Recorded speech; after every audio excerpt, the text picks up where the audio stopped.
2010 ခုနှစ်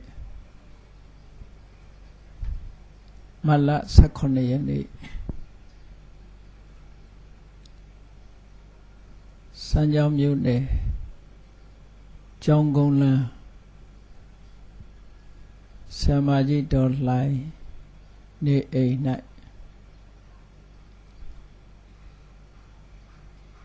တည်ထားကိုယ်ွယ်မြင့်စေတီတော်ကိုရှိမှန်း၍လှူဒန်းသည့်ကုသိုလ်မင်္ဂလာအခမ်းအနားဆရာမကြီးတော်လှိုင်အိမ်၌ဆင်ကျင်းပပြုလုပ်အပ်သည့်ကုသိုလ်မင်္ဂလာအခမ်းအနားဝယ်ဟောကြားအပ်သောဆွန့်လွတ်ခြင်းနှင့်ရယူခြင်းအကြောင်းတရားဒေသနာတော်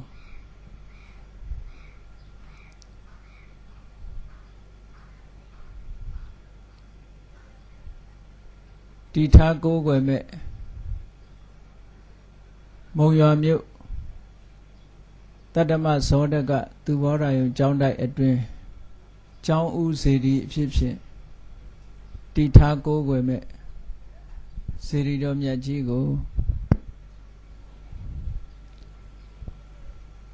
လှူဒန်းတဲ့အနေအားဖြင့်ရှိမှန်းပြီးတော့ကုသိုလ်ကောင်းမှုပြုတာနော်ဗုဒ္ဓပူဇာမြတ်စွာဘုရားရဲ့ဂုဏ်ကိုအာရုံပြုပြီးတော့ဘုရားကိုလှူဒန်းတာမြတ်စွာဘုရားက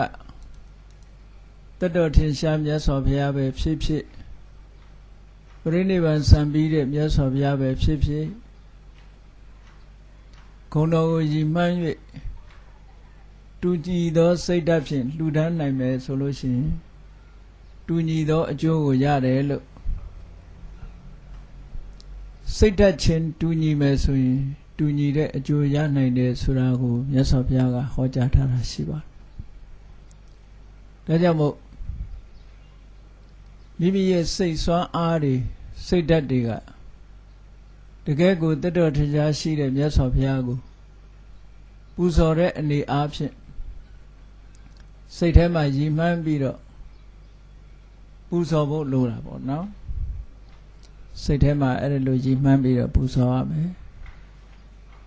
ငါတတ်တော်တရားမြတ်စွာဘုရားရဲ့ဂုဏ်တော်ကျေးဇူးတော်တွေကိုအာရုံပြုပြီးတော့ပူဇော်တယ်လို့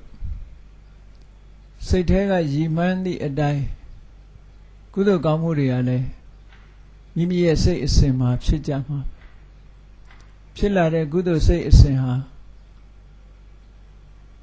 အလူကံပုဂ္ဂိုလ်ဖြစ်တဲ့မြတ်စွာဘုရားသခင်ကိုရောမြတ်ကြီးသက်ရှိထင်ရှားမရှိတော့လင်ကစားဂုဏ်တော်တွေကိုအာရုံပြုသဖြင့်မိမိစိတ်ထဲမှာတကယ်သက်ရှိထင်ရှားရှိနေသလိုအာရုံပြုနိုင်မယ်ဆိုလို့ရှိရင်ကုသိုလ်ဟာတူညီသောကုသိုလ်တရားကိုရနိုင်တယ်လို့ဒီလိုဟောထားတာစွန့်လွတ်ခြင်းနဲ့ရယူခြင်းတစ်ခုကိုစွန့်လွတ်ပြီးတော့တစ်ခုကိုရတယ်အရာခတ်သိမ်းဟာတစ်ခုကိုစွန့်ပြီးတော့မှနောက်တစ်ခုကိုရယူကြတာအဲ့ဒီလိုရယူတဲ့အခါမှာတန်ဖိုးခြင်းကြည့်ဖို့လိုအပ်တယ်ပေါ့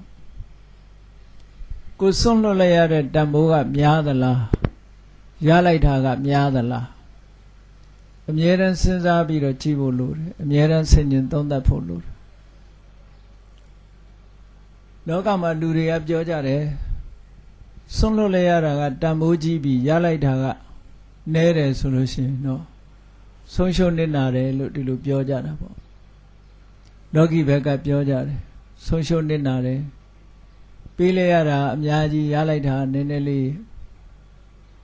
တချို့ကြတော့ပေးလိုက်ရတာကနည်းနည်းလေးရလိုက်တာကအများကြီးဆိုတာလေဒီလိုရှိတယ်အဲ့တော့ဘုန်းကြီးတို့တွေဘာပဲလုပ်လို့စွန့်လွတ်လိုက်ရတာနဲ့ရလိုက်တာဒီနှစ်ခုဟာအမြဲတမ်းနှိုင်းယှဉ်ပြီးတော့ဆင်ခြင်စဉ်းစားဖို့လိုအပ်တယ်ပေါ့အဲ့ဒါလို့ဆင်ခြင်စဉ်းစားတဲ့အခါမှာလောကီအမြင်နဲ့လောကီအတွေးနဲ့ကြည့်မလား လောကီရဲ့ရှုထောင့်ကကြည့်မလားသူတော်ကောင်းတွေရဲ့ရှုထောင့်ကကြည့်မလားဆိုဒီကြည့်တာနှစ်ခုရှိသေးတယ်လောကီရှုထောင့်ကကြည့်မယ်ဆိုလို့ရှိရင်ကိုယ်ရှိတဲ့ပစ္စည်းဥစ္စာတစ်ခုကိုစွန့်လိုက်ရတယ်ဆိုရင်အလှူဒါနလုပ်တယ်ဆိုရင်လောကီရှုထောင့်ကကြည့်မယ်ဆိုရင်လှူလိုက်ရတာပစ္စည်းတွေကုန်သွားသည့်အတွက်ကြောင့်မြတ်တယ်လို့လူတွေကသိပြီးတော့မထင်ဘူး။ဘာဖြစ်လို့လဲဆိုတော့လှူလိုက်ရတဲ့ဖြင့်ကိုယ်မှဆုံးရှုံးသွားတာတွေကအများကြီးပဲ။စွန့်လိုက်ရတာအများကြီးရလိုက်ရတာကြတော့ကိုယ်ကမမြင်ရတော့တချို့ကြတော့လောကီရှုထောင့်ကကြည့်ရင်ရှုံးနေတယ်လို့ထင်နေကြတယ်ပေါ့နောက်တချို့ကိစ္စတွေမှာဆိုလို့ရှိရင်လည်းပဲအရှုံးအမြတ်တွက်တာဟာလောကီလူသားတွေအရှုံးအမြတ်တွက်ပုံနဲ့အရိယသူတော်စင်တွေရဲ့အရှုံးအမြတ်တွက်ပုံဟာလည်းပဲအမတန်ကွာခြားတယ်ဆိုပါစို့ကိုချင်းတရားနဲ့ပတ်သက်ပြီးတော့ပြောရမယ်ဆိုလို့ရှိရင်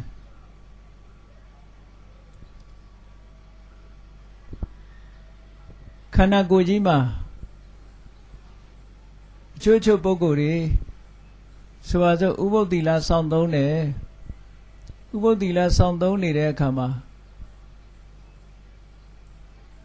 အကယ်၍ညစာမစားဘူးဆိုလို့ရှိရင်ငါယောဂဝေဒနာတွေတိုးလိုက်မယ်ညစာမစားလို့မဖြစ်ဘူးဆိုပြီးတော့ဥပုသ်ကိုချပြီးတော့ညစာစားတယ်အဲ့ဒါနှစ်ခုကိုနည်းနည်းနှိုင်းရှင်ပြီးတော့ကြည့်ပေါ့စွန့်လွတ်လိုက်တာကဥပုသ်ရယူလိုက်တာအာဟာရအဲ့ဒီနှစ်ခုရဲ့တန်ဖိုးကိုကြည့်မယ်ဆိုရင်တာမန်အားဖြင့်လူတွေတွေးတာတော့အသက်ရှည်ဖို့ကရေးကြည့်တယ်လို့ဆိုပြီးတော့ဘာကိုစွန့်လွတ်လိုက်တုံးဆိုတော့ဥပုသ္တိလကိုစွန့်လွတ်လိုက်ပြီးတော့ညစာစားခြင်းဆိုတဲ့အာဟာရနဲ့ခန္ဓာကိုယ်ကိုဖြည့်တင်းပေးလိုက်ကြတယ်အဲ့ဒီကိစ္စဟာတမန်အရက်တွေးမယ်ဆိုလို့ရှိရင်မှန်ကန်တဲ့လုပ်ရလို့ပဲဒီလိုပြောကြမှာ။ဘာလို့ကျမ်းမာရေးအတွက်လုပ်တယ်ဒါမှကျမ်းမာမယ်လို့အတွက်နဲ့ဒီလိုသို့တော်အရိယသူတော်စင်တွေနဲ့တွက်မယ်ဆိုလို့ရှိရင်တန်ဖိုးမရှိတဲ့အရာကိုရယူပြီးတန်ဖိုးရှိတဲ့အရာကြီးကိုဆုံးလွတ်လိုက်တာလို့ဒီလိုပြောရမှာ။ဘာဖြစ်လို့လဲဆိုဥပုသ္တိလရဲ့တန်ဖိုးကအမတန်မှမြင့်တယ်။ဥပုသ်ကိုချပြီးတော့စားလိုက်တဲ့ညစာရဲ့တန်ဖိုးကဘာမှမရှိဘူး။သို့သောလူတွေကတွက်တယ်အဲ့ဒါကိုမှန်တယ်လို့ပဲတွက်တယ်ပေါ့နော်။အေရိယသူတော်စင်တွေရှုထောင့်ကနေကြည့်မယ်ဆိုလို့ရှိရင်ဥပုသ်ကိုချပြီးညစာစားတာဟာတန်ဖိုးမရှိတဲ့အရာနဲ့တန်ဖိုးရှိတာကိုလဲလိုက်တယ်ဒီလိုအဓိပ္ပာယ်ပဲရသွားတယ်။ဘာဖြစ်လို့လဲဆိုတော့ဥပုသ္တိလရဲ့တန်ဖိုးကအမတန်မှကြီးမားပြီးတော့စားလိုက်ရတဲ့ညစာတနတ်ရဲ့တန်ဖိုးကဘာမှမရှိဘူးတဲ့။ပြောရမယ်ဆိုရင်သီလနဲ့အစာအာဟာရကိုလဲလိုက်တာလို့ဒီလိုအဓိပ္ပာယ်ရနေတယ်ပေါ့။ဒါကြောင့်မို့တကယ်သူတော်ကောင်းတွေတန်ဖိုးကိုသိတဲ့သူတော်ကောင်းတွေကြတော့တချို့ကြသေးခြင်းသေးပါစေမစားဘူးဆိုတာအနာရဝိသတိအိမ်မှာအလုံးလုံးတဲ့အလုသမားတယောက်ဟာဥပုသ်နေ့ဆိုတာသူ့ကိုဘယ်သူမှမပြောသည့်အတွက်ကြောင့်မနေ့စောစောတွေကအလုခွင်ကိုထွက်သွားတယ်ပြန်ရောက်လာတဲ့အခါကျတော့အိမ်သူအိမ်သားတွေကအလုံးဥပုသ်ဆောင်ကြတယ်သူတယောက်အတွက်ပဲထမင်းချက်ထားတယ်ထမင်းချက်ထားတဲ့အခါကျတော့ခါတိုင်းလိုစီစီကားကားမရှိတော့သူကမေးကြည့်တယ်ဟာဒီနေ့ဥပုသ်နေ့အလုံးဥပုသ်ဆောင်နေကြတယ်မင်းတယောက်တည်းအလုံးလုံးမင်းအတွက်ပဲချက်ထားတယ်ဆိုတော့သူ့စိတ်ထဲမှာဘလို့ထင်သွားတော့ဆိုဩကျန်တဲ့လူတွေဥပုသ်ရတယ်ငါတယောက်ဥပုသ်မရဘူးအဲ့တော့ဥပုသ်ဟာခုချိန်စောင့်ရင်ရအောင်မလားလို့အနာရဝိတ္ထေကိုသွားပြီးတော့မေးတဲ့အခါညာတပိန်လေးကအေးညထက်ဝက်လေးတော့ဥပုသ်ရသေးတာပေါ့ထက်ဝက်ဥပုသ်တော့ရတာပေါ့ဆိုအေးသူများလို့အပြည့်မရခြင်းနေပဲစီလုံးဝမရတာနဲ့စာရင်တဝက်ရတာကောင်းတယ်လို့ဆိုပြီးအစာမစားတော့ပဲဥပုသ်ဆောက်တည်တယ်သူညရောက်တဲ့အခါကျတော့နေ့လည်လည်းပင်ပန်းပန်းအလုံးလုံးထား အစာမစားရတဲ့အခါကျတော့ညကြတော့လေထလာတယ်ပေါ့နော်အဲ့ဒါလိုလေထသည့်အတွက်ကြောင့်ဘိုက်တွေအမတန်မှနားလာတယ်နားလာတော့မနေနိုင်မထိုင်နိုင်ဖြစ်လာတဲ့အခါကျတော့သူ့ကိုစတုမတုစတဲ့ဆေးတွေကျွေးဖို့တိုက်တွန်းတယ်စားဖို့တိုက်တွန်းတယ်သို့တော့သူ့စိတ်ထဲမှာငါရတာမှညထက်ဝက်ဥပုပ်ကလေးရတာကြံတဲ့လူတွေရောစားသလားဆိုကြံတဲ့လူတွေကမလိုအပ်လို့မစားဘူးယောဂရှိရင်စားကောင်းတယ်လို့အဲ့ဒီလိုယောဂရှိရင်စားကောင်းတယ်လို့ဆိုပြီးတော့ပြောတော့သူကလက်မခံသိချင်းသိပါစေဥပုပ်နဲ့ပဲသိမယ်ဆိုပြီးတော့အသေးခံလိုက်တယ်ဒါအဲ့ဒီပုဂ္ဂိုလ်ရဲ့လောက်ရကအမတန်မှမှန်သွားတယ်ဒီညထက်ဝက်ဥပုပ်ဆောင်လိုက်တာကြောင့်မို့လို့ तू ကနောက်ဘဝကျတော့ဘုန်းတော်ကိုကြည့်တဲ့ယောဂစိုးကြီးသွားပြီးတော့ဖြစ်တာမလဲဘူး तू ကဥပုပ်သီလနဲ့အစာအာဟာရနဲ့မလဲဘူးပေါ့နောက်ဆုံးမှာအသက်နဲ့တောင်မလဲပဲနဲ့ဒီလိုစောင့်တာအဲ့ဒါကြောင့်မို့လို့စွန့်လွတ်ခြင်းနဲ့ရယူခြင်းဒီနှစ်ခုဟာအမြဲတမ်းချိန်ထိုးပြီးတော့ကြည်တဲ့ငါစွန့်လိုက်တာကတန်မိုးကြီးသလားရလိုက်တာကတန်မိုးကြီးသလားတခါတရံကျတော့စွန့်လိုက်တာတွေကတန်မိုးကြီးပြီးရလိုက်တာကတန်မိုးမရှိတာရတာမျိုးလည်းဖြစ်တယ်တခါတရံကျတော့ရလိုက်တာကတန်မိုးမရှိုံနဲ့မကဘူးဝန်တော့ဝန်မိုးဖြစ်သွားတာရှိသေးတယ်အကုသိုလ်တွေရသွားရင်တကယ်ကိုဝန်တော့ဝန်မိုးကြီးဖြစ်သွားတာကုသိုလ်ကောင်းမှုကိုစွန့်ပြီးတော့အကုသိုလ်လုပ်လိုက်တယ်ဆိုလို့ရှိရင်တော့တကယ်ကိုဝန်တော့ဝန်မိုးကြီးပါဖြစ်သွားတယ်ပေါ့အလွန်ပြောင်းပြန်ဖြစ်သွားနိုင်တယ်ပေါ့ဒါကြောင့်မို့အရိယသူတော်ကောင်းတွေကတော့ဒီနှစ်ခုကိုအမြဲတမ်းတန်ဖိုးခြင်းတွက်ချက်ပြီးတော့ကြည့်တဲ့သဘောရှိတယ်ပေါ့ဘုရားလောင်းတော်ကြီးကန္နယသိဆိုရင်လူဘဝတော်ကအလွန်ချမ်းသာတယ်တထေးကြီးမိဘဆွေမျိုးတွေကထားခဲ့တဲ့ပစ္စည်းဥစ္စာတွေအကုန်လုံးသူပိုက်ဆိုင်တော့ရွှေတိုက်ငွေတိုက်ဗန္ဒာတိုက်တွေကိုဖွင့်ကြည့်တဲ့အခါအလွန်များပြားလာတဲ့ရွှေတွေငွေတွေစည်ရင်စရာနဲ့အပ်တယ်ဒါကအဘိုးလက်ထက်ကရှာထားတဲ့ပစ္စည်းဒါကမိဘလက်ထက်ကရှာထားတဲ့ပစ္စည်းနဲ့အစည်းစင်တကြစည်ရင်မှတ်ထားတာတွေကိုကြည့်တဲ့အခါဆွေ90မျိုး90ကပစ္စည်းဥစ္စာတွေထိအောင်ဗန္ဒာတိုက်မှာစနစ်တကျသိမ်းထားတာဒီပစ္စည်းတွေကိုကြည့်ပြီးသူဘယ်လိုစဉ်းစားလိုက်လဲလို့ဆိုရင်ဒီပစ္စည်းဥစ္စာတွေကိုငါရဲ့ဘိုးဘွားမိဘတွေဟာရှာပြီးတော့သူတို့တမလွန်ဘဝပြောင်းသွားတဲ့အခါအကုန်ထားပြစ်ခဲ့ကြတာပါလားသူတို့ယူသွားတာဘာတွေများယူသွားလဲအားလုံးဟာသူတို့မြန်နိုးပြီးတော့ရှာဝေထားတဲ့ပစ္စည်းဥစ္စာတွေအကုန်လုံးထားခဲ့ကြတာပါလားဆိုတာစဉ်းစားရင်ကနေပြီးတော့ငါဘာကိုယူသွားရမလဲငါလည်းပဲသူတို့လမ်းကြောင်းအတိုင်းဆိုရင်ဒါတွေထားခဲ့ရမှာ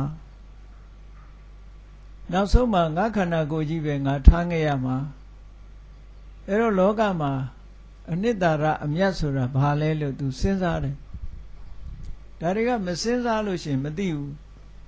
အလုံးဟာစဉ်းစားပြီးတော့ကြည့်တဲ့အခါကျတော့သူကဘယ်လိုတွေးမိလာသလဲဆိုရင်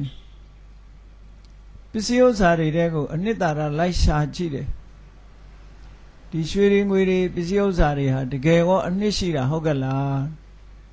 သူတို့ရဲ့အနှစ်သာရဟာဘာလဲလူတွေမှာစိတ်ထဲမှာပစ္စည်းဥစ္စာပေါ်မှာအာကိုတစ်ခုပြုတာပဲရှိ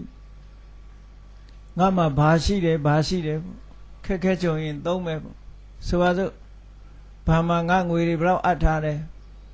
ယရဏပစ္စည်းတွေငါမှရှိတယ်ဒါလေးကိုစိတ်ထဲမှာအာကိုတာအာကိုနေတာအဲ့ဒါကိုအာကိုတာဖြစ်နေတယ်အဲ့ဒီကိုအာကိုတဲ့ပစ္စည်းတစ်ခုဟာတကယ်တော့ကိုအာကိုတဲ့အတိုင်းဖြစ်သလားလို့ဆိုဖြစ်တာလည်းရှိတယ်မဖြစ်တာလည်းရှိတယ်အာကိုတဲ့အတိုင်းမဖြစ်တာတွေလည်းအများကြီးပဲအဲ့တော့ဒီပစ္စည်းဥစ္စာတွေကကြည့်လိုက်မယ်ဆိုလို့ရှိရင်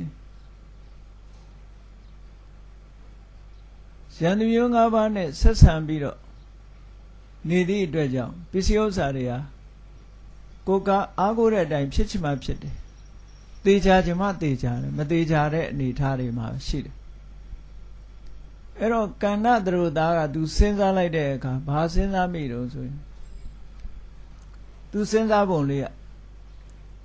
ပစ္စည်းဥစ္စာဆိုတာယန္တမျိုး၅ပါးနဲ့တွေ့ကြုံဖြစ်စည်းလို့ရှိရင်ပါသွားတာပဲပျက်စီးသွားတာပဲမခိုင်မာဘူးကိုပိုင်လိုက်တယ်လို့မရှိဘူးဗန်ထဲမှာထားတဲ့ပစ္စည်းလဲကိုပိုင်ရင်မှပိုင်မယ်မိကန်တစ်တာတဲ့ထားတဲ့ပစ္စည်းလဲကိုပိုင်ရင်မှပိုင်မယ်ကိုပိုင်နေဆိုတဲ့အရာတွေဟာကိုပိုင်ရင်မှပိုင်မယ်အလုံးဟာစွန့်လွတ်ပြီးတော့သွားကြတာဆိုသည့်အတွက်ကြောင့်ကိုပိုင်နေလို့စိတ်ကသာထင်မှတ်ပြီးတော့နေပြီးတကယ်ပိုင်တာမဟုတ်ဘူးဘာဖြစ်လို့မပိုင်ဘူးလို့ပြောတော့ဆိုဒီဘဝအဆုံးသတ်သွားတာနဲ့ဒီပစ္စည်းတွေဟာသူ့အတွက်ဘာမှမဟုတ်တော့ဘာမှမဟုတ်တော့သုတိစိတ်ကလေးကြာသွားတာနဲ့တပြိုင်နက်ဒီပစ္စည်းတွေဟာအကုန်လုံးထားပစ်ခဲ့ပြီးသားဖြစ်သွားပြီဒါကြောင့်ငါမပိုင်ဘူးဒါငါယူသွားလို့မရဘူးအလုံးထားခဲ့ရမှာဒါကြောင့်ဒီပစ္စည်းဥစ္စာတွေတဲကယူသွားလို့ရတာဘာလဲလို့ဆိုလို့ရှိရင်ဒီပစ္စည်းဥစ္စာကိုအကြောင်းပြုပြီးတော့ရလိုက်တဲ့ကုသိုလ်စေရနာလေးဝန္တာပိတိလေးငါပိုင်တဲ့ပစ္စည်းတွေနဲ့ဘုရားကိုပူဇော်လိုက်တယ်တရားကိုပူဇော်လိုက်တယ်သံဃာကိုပူဇော်လိုက်တယ်ငါလှူဒန်းလိုက်ရတယ်ဆိုတဲ့ဒါနကောင်းမှုဒါနစေရနာလေးဟာဒါသာလင်ကိုယ့်အတွက်အမြတ်ပဲသုတိစိတ်လေးကြာသွားပြီးတဲ့နောက်ပိုင်းမှာဟောဒီစေရနာတွေကဘဝတန်တရားမှာစင်စစ်မပြတ်မိမိကိုလိုက်ပြီးတော့အကျိုးပေးနေတာဖြစ်သောကြောင့်ဒါလေးကထားခဲ့ရတဲ့အရာမဟုတ်ဘူးယူသွားရတဲ့အရာပဲကိုယ်နဲ့အမြဲပါနေတဲ့အရာပဲအဲ့တော့ပါနေတယ်ဆိုတာဘယ်လိုလုပ်ကြည့်ရမလဲလို့ဆိုလို့ရှိရင်လူဘဝရောက်လာတဲ့ပုဂ္ဂိုလ်တွေကိုချိန်ထိုးကြည့်ပေါ့လူဘဝရောက်လာတဲ့ပုဂ္ဂိုလ်တွေဟာပစ္စည်းဥစ္စာနဲ့ပတ်သက်ပြီးတော့ချမ်းသာတဲ့အိမ်ရောက်လာတာရှိတယ်အလက်တန်းစားအိမ်ရောက်လာတာရှိတယ်ဆင်းရဲတဲ့အိမ်ရောက်လာတာရှိတယ်။အဲ့ဒါလို့ဘာကြောင့်ကွဲနေတာပါလဲလို့မေးလိုက်လို့အကြောင်းရှာလိုက်မယ်ဆိုရင်အတိတ်ဘဝကဒါနကောင်းမှုရှိခဲ့တာနဲ့မရှိခဲ့တာပဲအမှန်ရှိခဲ့တဲ့ပုဂ္ဂိုလ်တွေကြတော့ပြည့်စုံလာတဲ့အမတန်မှပြည့်စုံတဲ့ချမ်းသာတဲ့အိမ်မှာသွားပြီးတော့လူဖြစ်ရတယ်။ဒါနကောင်းမှုအနည်းငယ်သာရှိတဲ့ပုဂ္ဂိုလ်တွေကြတော့တာမန်ပြည့်စုံရုံနေုံထိုင်ုံနေတာယုံထိုင်သာယုံရှိတဲ့နေရာမျိုးမှာလူသွားဖြစ်တယ်။ဒါနကောင်းမှုချိုးတက်ခဲ့တဲ့ပုဂ္ဂိုလ်တွေအဲ့ဒီပုဂ္ဂိုလ်တွေကြတော့အလွန်ကိုဆင်းရဲတဲ့အိမ်မှာမပြည့်မစုံသွားပြီးတော့လူဖြစ်ရတယ်ဆိုတော့ဒါကြည့်လိုက်တာနဲ့ပဲကိုယ်အတိတ်ဘဝကလောက်ရတဲ့ရဲ့ဒီပုံပေါ်နေတာဟာအမတန်မှထင်ရှားတယ်ပေါ့ဒါကြောင့်မို့ကန္နသရုသားကသူကစဉ်းစားလိုက်တာဒီပစ္စည်းဥစ္စာတွေဟာယန္တမျိုး၅ပါးနဲ့ဆက်ဆံနေသည့်အတွက်ကြောင့်မခိုင်မြဲဘူးဒီနေ့ကျတော့လဲထားပစ်ခဲ့ရမယ်အဲ့ဒီထဲကနေပြီးတော့ယူသွားလို့ရတာဘာလဲလို့ဆိုဒါတွေကိုလှူတန်းပြီးတော့စွန့်လွတ်နိုင်တဲ့စာကတနည်းအားဖြင့်ပြောရင်အာလောဘဒီပစ္စည်းတွေပေါ်မှာတွေ့တာတဲ့လောဘကိုဖယ်ရှားပြစ်လိုက်နိုင်တဲ့အာလောဘရဲ့ယုံကြည်ချက်တတ္ထာတရားရဲ့ဒီစေရနာစွမ်းအားရဲ့ဆိုတဲ့ဒီကုသိုလ်ကောင်းမှုတွေကြတော့ကိုယ့်ရဲ့စိတ်အစဉ်ထဲမှာကိန်းသွားတာဖြစ်သောကြောင့်ဘဝတန်တရားမှာမိမိစိတ်အစဉ်မှာစင်စစ်မပြတ်ဒါကကိန်းပြီးတော့ဒီဘဝမှာတည်းမကဘူးဒီဘဝမှာဒီစိတ်ဖြစ်တယ်လို့နောက်ဘဝမှာလည်းဒီစိတ်မျိုးကဆက်ဖြစ်လာတတ်တာ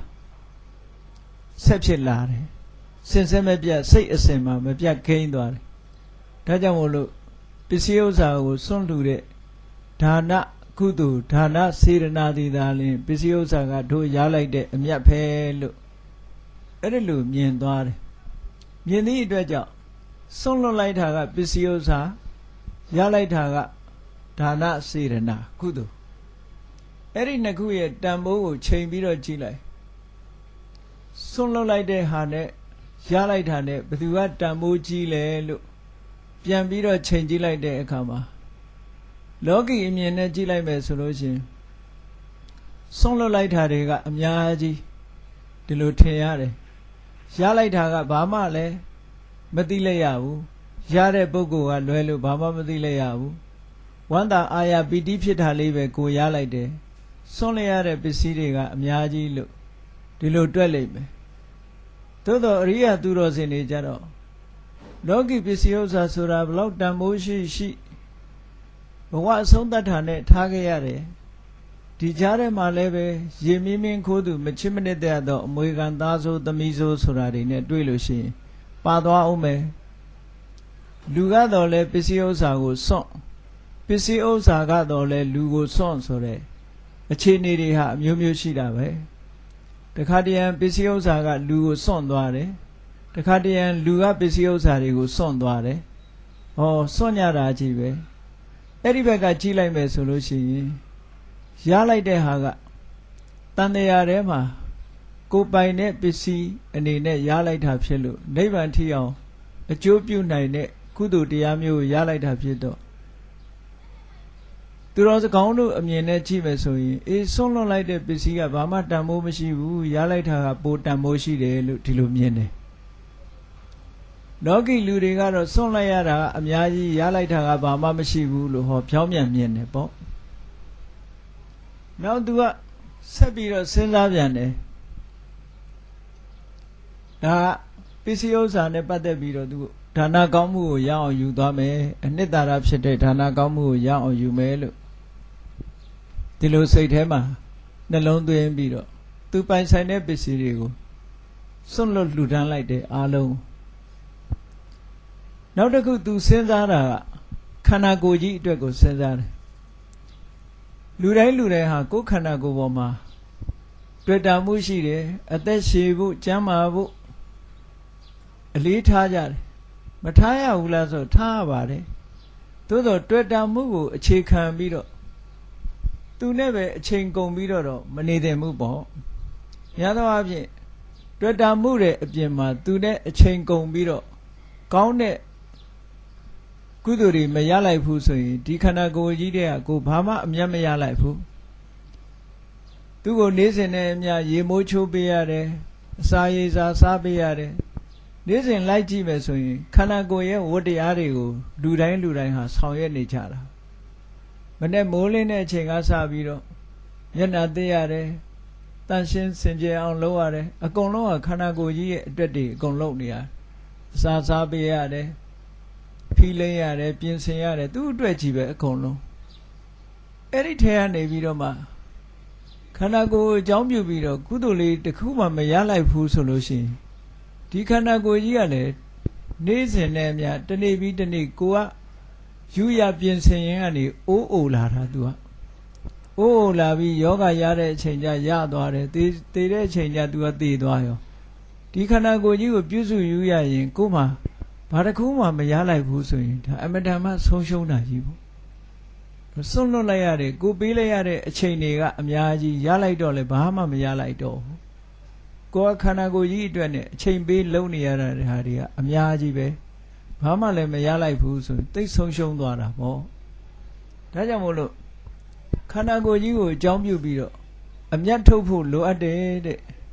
ဘာအမြတ်ထုတ်မလဲလို့ဆိုရင်ကြည့်နားကိုအသုံးပြုပြီးတော့တရားနာတယ်ဖျားဟောတဲ့တရားတွေတတ်နိုင်တယ်ဗျာနားတယ်ဒါခန္ဓာကိုယ်ကြီးကိုအသုံးပြုလိုက်တာပဲအသုံးပြုပြီးရလိုက်တဲ့ကုသိုလ်ပဲ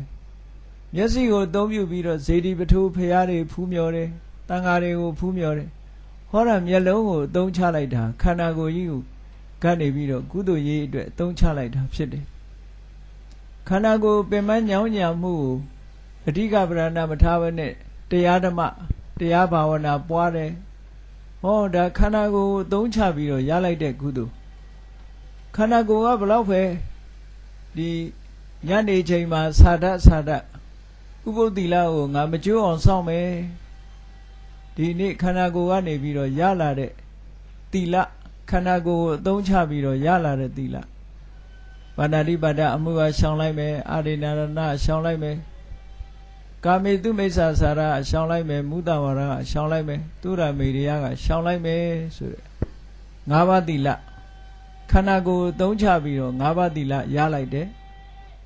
ဥပုသ်နေ့တွေမှာသတင်းနေ့တွေမှာ၈ပါးသီလရလိုက်တယ်ဟောတာရလိုက်တာတွေအလုံးဟာခန္ဓာကိုယ်ကိုအသုံးချလို့ရတာတွေကြီးပဲအကုန်လုံးအဲ့ဒီလိုမှမရဘဲနဲ့ခန္ဓာကိုယ်အကျိုးပြုတဲ့အလုပ်တွေပဲလုပ်ပြီးတော့အချိန်ကုန်သွားမယ်ဆိုလို့ရှိရင်ဒီခန္ဓာကိုယ်ကြီးက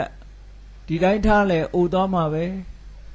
နာသွားမှာပဲနောက်ဆုံးကြတော့သေဆုံးသွားမှာပဲကိုယ့်အတွက်ဘာတစ်ခုမှရလိုက်မှာမဟုတ်ဘူးအဲ့တော့ပေးလိုက်ရတဲ့အချိန်တွေကအများကြီးရလိုက်တာကဘာတစ်ခုမှမရှိဘူးလို့ဆိုလို့ရှိရင်ဆုံးရှုံးနေတာမှုကြီးတစ်ခုပဲပေါ့ဒါကြောင့်မို့လို့ခန္ဓာကိုယ်အကြောင်းပြုပြီးတော့ဥပုသ်နေ့တိုင်းသီလစောင့်တည်မယ်ဆိုရင်သီလရလိုက်တယ်နေ့စဉ်နဲ့အများ၅ပါးသီလမကျိုးမပေါက်မပြောင်းမကြောက်အောင်ထိမ့်သိမ်းဆောက်ရှောက်တယ်တရားပွဲတွေသွားပြီးတော့တရားနာတယ်နော်အိတ်ချင်ပေမဲ့လို့မအိတ်ဘူးတရားဓမ္မကျင့်ကြံကြိုးကုပ်အားထုတ်တယ်လို့ခန္ဓာကိုယ်ကိုအသုံးချပြီးတော့ကုသိုလ်ရေးဘက်ကများများရအောင်ကြိုးစားအားထုတ်လိုက်မယ်ဆိုရင်ဟောဒီခန္ဓာကိုယ်ကြီးတဲ့ကအမြတ်တွေဘုန်းကြီးတို့တွေရလိုက်ကြမှာပါအဲ့ဒီလိုမှမလုပ်ဘူးဆိုလို့ရှိရင်ခန္ဓာကိုယ်ကရလိုက်တာကိုယ်မှဘာတစ်ခုမှမရှိဘူးပေးလိုက်ရတဲ့အချိန်တွေသာဆုံးရှုံးပြီးတော့အမြတ်တစ်ခုမှမရဘူးလို့ဒီလိုစဉ်းစားတယ်အဲ့တော့ကဏ္ဍသူတို့သားလေးခန္ဓာကိုယ်နဲ့ပတ်သက်ပြီးစဉ်းစားပုံက तू ကဘာတော့ဆိုရင်ခန္ဓာကိုယ်ကြီးဆိုတာဘဟုရောဂသာဒရဏဘာဝေနအတ္တရတ္တဣမတ္တကာယတ္တယောဂဝေဒနာတွေနဲ့မတန်ဆက်ဆံနေတယ်ဟောဒီခန္ဓာကိုယ်ကြီးဆိုတာအလွယ်တကူယောဂရဖို့အစဉ်သင့်ပဲအဲ့ဒီလိုယောဂတွေနဲ့ဆက်ဆံနေတဲ့အနှစ်သာရမရှိတဲ့မခိုင်မာတဲ့ဟောဒီခန္ဓာကိုယ်ကြီးကနေပြီးတော့သီလကိုစောင့်တည်လိုက်မယ်ဆိုရင်ခန္ဓာကိုယ်ကြီးကိုသုံးချခန္ဓာကိုယ်ကိုအလိုမလိုက်ဖဲနဲ့ဒါနကောင်းမှုလုပ်မယ်သီလစောင့်တည်မယ်ကမ္မထဘာဝနာအားထုတ်မယ်ဆိုလို့ရှိရင်ဒါအနှစ်သာရခန္ဓာကိုယ်ကိုသုံးချပြီးရလိုက်တဲ့အနှစ်သာရတွေပဲလို့နှလုံးသွင်းတယ်ပေါ့ဆင်ញင်စဉ်းစားတယ်ပေါ့ဟုတ်လဲဟုတ်တာပဲတကယ်စဉ်းစားကြည့်မယ်ဆိုရင်အဲ့ဒီရလိုက်တဲ့အနှစ်သာရကြတော့ခန္ဓာကိုယ်ရဲ့တန်ဖိုးနဲ့ရလိုက်တဲ့သီလရဲ့တန်ဖိုးကနှိုင်းယှဉ်လို့မရဘူးဘာဖြစ်လို့တော့ခန္ဓာကိုယ်ရဲ့တန်ဖိုးကဘာမှမရှိဘူးဒီအသိစိတ်လေးအသက်ကလေးထင်ရှားရှိနေတုံးသာလဲဟောဒီခန္ဓာကိုယ်ကြီးကဒီအသုံးဝင်နေတယ်လို့ရှိတာဇီဝိချုပ်သွားတာနဲ့တပြိုင်နက်ဟောဒီခန္ဓာကိုယ်ကြီးကအသုံးမဝင်လို့ဘယ်သူမှသိမထားဘူးလူတွေဟာအကုန်လုံးစွန့်ပစ်ကြရတာကြီးပဲဆိုတော့သူ့ရဲ့တန်ဖိုးဟာဒီမှာတင်ပဲကျဆင်းသွားတယ်ပေါ့အသက်ဇီဝိတအဆုံးတာနဲ့တပြိုင်နက်ခန္ဓာကိုယ်ရဲ့တန်ဖိုးလည်းပဲပြီးဆုံးသွားတယ်သီလကြတော့အဲ့ဒါလို့မဟုတ်ခန္ဓာကိုယ်ကရလိုက်တဲ့သီလဟာဒီဘဝတည်းမကဘူးဘဝပေါင်းမြောင်များစွာဆက်ပြီးတော့သွားသေးတယ်ဒါကြောင့်မို့လို့ခန္ဓာကိုယ်ကရလိုက်တဲ့သီလရဲ့တန်ဖိုးကပိုးတန်ဖိုးကြီးတယ်လို့စွန့်လွတ်လိုက်ရတာနဲ့ရယူလိုက်ရတာနှစ်ခုဒီလိုစဉ်းစားရမှာပေါ့ဟောနောက်တစ်ခုကဘာလဲလို့ဆိုရင်အသက်ရှင်နေမှုနဲ့အသက်ရှင်နေတုန်းအနှစ်သာရရဖို့အသက်ဆိုတာဟာလူတိုင်းမှာဒီအသက်ကလေးရှိနေမှလူတွေဟာပြောဆိုနိုင်တယ်သွာလာနိုင်တယ်လှုပ်ရှားနိုင်တယ်အဲ့ဒီအသက်ဟာလည်းပဲအင်မတန်မှတူထောင်းတယ်ဖြစ်ပြီးပြက်နေတဲ့ဖြစ်ပြက်အစဉ်မြတာဖြစ်တယ်သို့တော်ဖြစ်ပြက်အစဉ်မြဖြစ်တော်လည်းပဲအသက်ဇီဝိတလေးဟာကံကြမ္မာမကုန်သေးဘူးဆိုလို့ရှိရင်ဆက်လက်ရှင်သန်ပြီးတော့ဖြစ်ပြီးတော့အတိအပြန်ပြီးတော့ဖြစ်နေတယ်အဲ့ဒါလို့ဖြစ်နေတဲ့ဒီအသက်ဇီဝိတလေးဟာအမတန်မှတူတောင်းလို့အနှစ်သာရကင်းမဲ့တဲ့အရာလေးပဲဖြစ်တယ်သူ့ရဲ့တန်ဖိုးဟာဘာမှမရှိဘူးခဏလေးအတွင်းမှာပျက်စီးသွားနိုင်တယ်အဲ့ဒီအနှစ်သာရမရှိတဲ့သီလတဲ့ဒီအသက်ကလေးတဲကနေပြီးတော့အနှစ်သာရကိုဘယ်လိုထိုးရမလဲလို့ဆိုတာစဉ်းစားကြည့်လိုက်တဲ့အခါကျတော့ ကမ္မထံဘာဝနာကမ္မထံအားထုတ်တယ်တရားနှလုံးသွင်းတယ်တရားနာတယ်ဆိုတာအသက်ထင်ရှားရှိနေတော့သာလုပ်လို့ရတဲ့ကိစ္စတွေပေါ့ဒါကြောင့်မို့လို့ဒီအသက်ရှိနေတဲ့အချိန်ပိုင်းလေးမှာတို့တွေဟာတရားဘာဝနာကြိုးစားအားထုတ်ခြင်းဖြင့်ဒီအသက်ကရလာနိုင်တဲ့အကျိုးတရားတွေကိုတို့တွေရမှာပဲလို့ဒီလိုနှလုံးသွင်းရမှာဖြစ်တယ်ကဏ္ဍသရိုသားလေးကလည်းအဲ့ဒီလိုပဲနှလုံးသွင်းတယ်အသက်ဆိုတာအမတန်မှတူတောင်းတဲ့အသက်ကနေပြီးတော့ငါအမျက်ရအောင်ဘယ်လိုလုပ်မလဲဆိုလို့ရှိရင်ဟောဒီအသက်ကိုအကြောင်းပြုပြီးတော့ရလာနိုင်တဲ့မြင့်မားတဲ့အသိဉာဏ်တွေတမာတိစွမ်းအားတွေပညာစွမ်းအားတွေအသိဉာဏ်စွမ်းအားတွေဒါတွေရယူခြင်းသာလဲအသက်ရှင်နေတဲ့အချိန်ရဲ့တန်ဖိုးပဲဖြစ်တယ်လို့ဆိုပြီးတော့အသက်ရှင်တဲ့အချိန်ပိုင်းကနေပြီးတော့ရယူလိုက်တဲ့အနှစ်သာရတွေကိုသူစဉ်းစားပြီးတော့ထုတ်ယူတယ်အဲ့ဒါလို့မှမဟုတ်ဘူးဆိုလို့ရှိရင်အသက်လေးကနောက်ထပ်ပြန်မဆက်ထားတဲ့တပြိုင်နက်တန်ဖိုးကလုံးဝမရှိတော့ဘူးအဲ့ဒီတန်ဖိုးဟာအကန့်အသတ်နဲ့ပဲရှိတယ်အဲ့ဒီအသက်ရှင်တုန်းလေးကျင့်ကြံကြိုးကိုအားထုတ်လိုက်တဲ့တမာတိစွမ်းအားတို့ပညာစွမ်းအားတို့ရဲ့တန်ဖိုးကြတော့ဒီဘဝတည်းမကဘူးဘဝပေါင်းမြောက်များစွာထိအောင်မိမိရဲ့တဏ္ဍာမှာအစဉ်ဆက်မပြတ်လိုက်ပါပြီးတော့ကောင်းကျိုးချမ်းသာတွေကိုဖြစ်ပွားစေမှာဖြစ်တယ်ဒါကြောင့်မို့လို့ဘာဝနာလုပ်ငန်းတစ်ခုလုပ်တာဟာအသက်ထဲကရလိုက်တဲ့တန်ဖိုးလေးတစ်ခုပဲတဲ့အဲ့တော့ပြန်ပြီးတော့ဖျားလောင်းကဏ္ဍသရိုသားစဉ်းစားသလိုစဉ်းစားမယ်ဆိုရင်ဒါနကောင်းမှုဒီပစ္စည်းဥစ္စာတွေကရလိုက်တဲ့အမြတ်ဟာဒါနကောင်းမှုပဲဖြစ်တယ်ခန္ဓာကိုယ်ကြီးကရလိုက်တဲ့အမြတ်ဟာသီလကုသိုလ်ပဲဖြစ်တယ်အသက်ကရလိုက်တဲ့အမြတ်ဟာသမထဝိပဿနာဆိုတဲ့ဘာဝနာကုသိုလ်ပဲဖြစ်တယ်ဒါကြောင့်မို့တကယ်လောကမှာမြတ်တဲ့အရာဆိုတာဒါနရယ်သီလရယ်ဘာဝနာရယ်ဒီကုသိုလ်၃မျိုးသာဖြစ်တယ်လူဘဝရလာတဲ့အချိန်မှာအဲ့ဒီကုသိုလ်၃မျိုးမှကိုယ်တဏ္ဍာမှာဖြစ်အောင်မလုပ်နိုင်ဘူးဆိုလို့ရှိရင်ပေးလိုက်ရတဲ့ဟာတွေကများပြီးတော့ရလိုက်တဲ့အမြတ်ဟာဘာတစ်ခုမှမရလိုက်ဖ ೇನೆ ဘဝတစ်ခုဟာအပြည့်တတ်သွားကြမှာကမ္ဘာလောကကြီးမှာကြည့်ရင်ဒါနကုသိုလ်လည်းမရလိုက်ဘူးသီလကုသိုလ်ဆိုတာလည်းမရလိုက်ဘူးဘာဝနာကုသိုလ်ဆိုတာလည်းမရလိုက်ဖ ೇನೆ ဘဝတစ်ခုအပြည့်တတ်သွားတဲ့ပုဂ္ဂိုလ်တွေဟာမြောက်များစွာရှိတယ်ပေါ့အဲ့ဒီမြောက်များစွာထဲမှာတို့တွေတော့ဒီလိုမဖြစ်ရအောင်အမြဲတမ်းတတိတံပဇင်ညတရားဖြင့်ကျင့်ကြံကြိုးကုပ်အားထုတ်မှတော်မယ်လို့ကိုစီသဘောကျပြီးတော့ကျင့်ကြံကြိုးကုပ်အားထုတ်နိုင်ကြပါစေကုန်သတည်း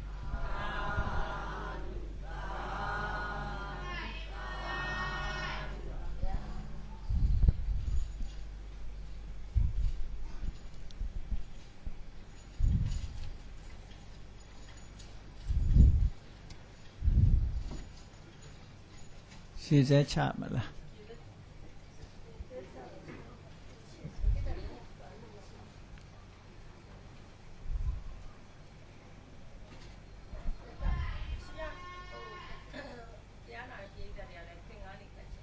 အော်ဟုတ်ပြီအဲ့ဒါဆိုရင်ရှည်စဲမချခင်ကတ်လိုက်နော်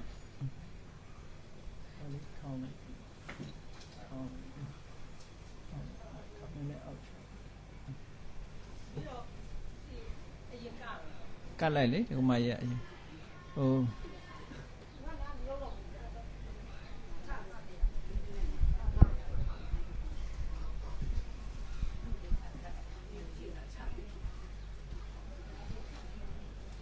ဒီကမရဲ့ဆန္ဒဘယ်လိုရှိတော့ဇေဒီ